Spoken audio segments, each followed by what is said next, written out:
అక్కడ వర్క్ చేశారు. మరియు అదేవిధంగా జగన్ కూడా మనకి యాదగిరి పంచాయతీలో వర్క్ చేశారు కాబట్టి వాళ్ళకు కూడా పదవులు ఇవ్వడం జరిగింది. ముఖ్యంగా కూడా మనకి ఈ రోజు ఈ పదవి ఇచ్చిన దానివల్ల ఇక్కడ ఈ తెలుగుదేశం ప్రభుత్వం వచ్చినాక మనకి రైతులకి చాలా రుణాలు మంజూరు చేయాలని కూడా ప్రత్యేకంగా మన అన్నగారిని ఎమ్మెల్యే గారిని మేము మనవి చేస్తున్నాం. రైతులకి ప్రతి ఒక్క రైతు కూడా 3 ఎకరాలు ఉంటే 3 లక్షల రూపాయలు కూడా వడ్డీ లేని రుణాలు ఇస్తాం టీసీసీ బ్యాంకు.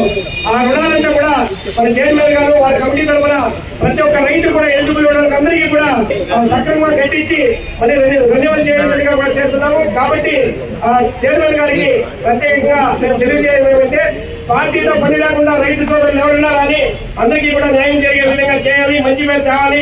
మన సింగిల్ విండో గత పాలకులు కూడా మంచి పేరు తెచ్చారు కాబట్టి మనకి ఈ సింగిల్ విండో మంచి పేరు తేవాలని కూడా మనవి చేస్తున్నాం. అదే రకంగా మీకు అందరికీ కూడా తెలుసు, నారాయణ స్వామి గత 20 సంవత్సరాలు కూడా పార్టీకి మంచి సర్వీస్ చేశారు కాబట్టి మనకి మరీ విధంగా మన పార్టీకి ముందుకు తీసుకుపోయి నెక్స్ట్ జరగబోయే ఎలక్షన్ లో కూడా మనకి సర్పంచ్ కానీ ఎంపీటీసీ కానీ ఎంపీపీ కానీ జెడ్పీటీసీ అన్ని ఎలక్షన్ లో కూడా మనం మంచి మెజార్టీతో కలిపి మన మండలానికి మంచి సర్వీస్ చేసే విధంగా మనం తీసుకోవాలని కూడా తెలియజేస్తూ ఈ అవకాశం ఇచ్చిన మీకు అందరికీ కూడా ప్రత్యేక ధన్యవాదాలు తెలుపుకుంటూ